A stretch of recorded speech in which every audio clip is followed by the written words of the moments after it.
For the 2012-2013 school year, many school construction projects are underway and nearing completion. Renovations of existing spaces helps keep buildings up to date with the latest needs and technology. Because of program changes and demographic changes, typically the schools are not large enough for the population in the area, and we'd like to get trailers out of there. And in the case of Beech Tree and West Lawn, they both had a modular addition that are now gone. They've been relocated. Tom Hours, construction manager with FCPS, takes us to West Lawn Elementary, where renovations are nearly complete. One of the first things we had to do was get rid of that modular to make room for this big addition on the right-hand side. And of course it got a whole new addition, kind of a blowout in the front for the admin area, which is all this nice new green metal roof and all this angled roof facade here. Except for the superstructure, everything in the building is basically brand new. HVAC, all the wiring, all the piping that's exposed, everything gets completely replaced. With new lighting, floors, and a personal touch, like the inclusion of student paintings into wall tiles, the goal is to renovate buildings that will last for decades without the need for major maintenance. Modern technology is also infused into each new renovation. This is the new media center here at West Lawn. This is an addition that's been bumped out from one of the original parts of the addition of the school. So all this work out here is all new work. You can see that it's got a lot of down lighting. It's got a reading pit over on the far corner. If you can see, it's got show lights on it that can be adjusted so that you can put a little mini performance on there if you wanted to.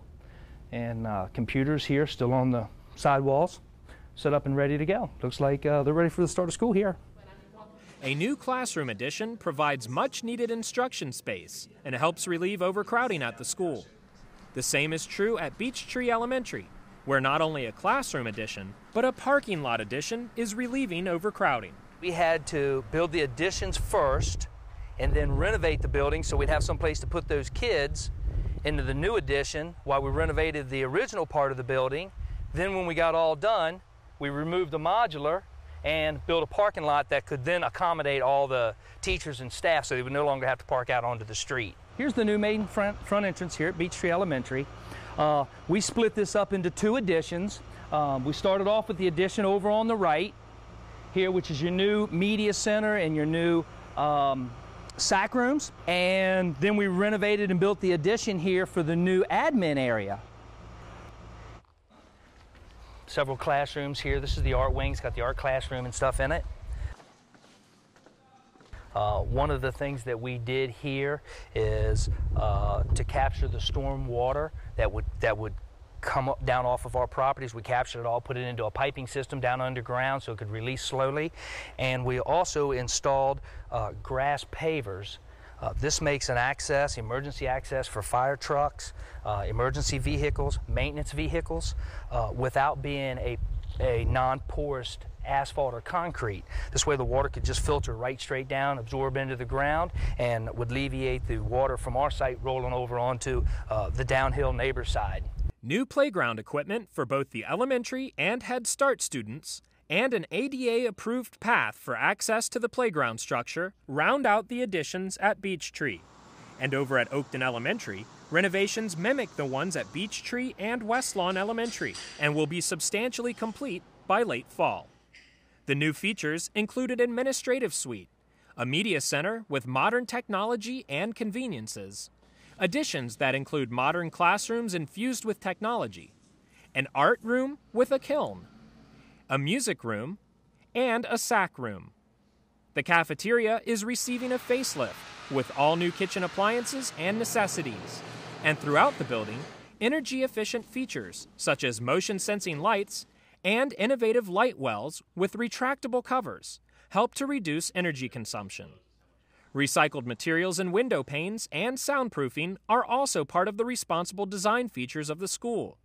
Cost considerations for each renovation hinge on one fundamental question. Will this piece of equipment or whatever pay for itself in its lifetime?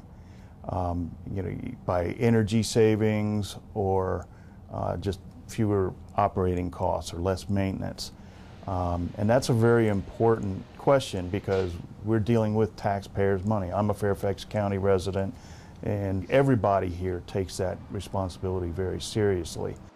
And wrapping up the final phase of construction at Edison, the construction team is on track to complete main renovations by November. The new auditorium is complete, as is the gymnasium and the cafeteria, which includes new natural light wells. Edison Academy is well on its way to being transformed into a modern facility with up-to-date classrooms and equipment. And outside, new press boxes and stadium lights line the playing fields. Handicap-accessible sidewalks are also being installed. FCPS takes pride in its schools and centers. With the generous support of taxpayers through the approval of school construction bonds, FCPS will continue to maintain facilities that are used by students and the community.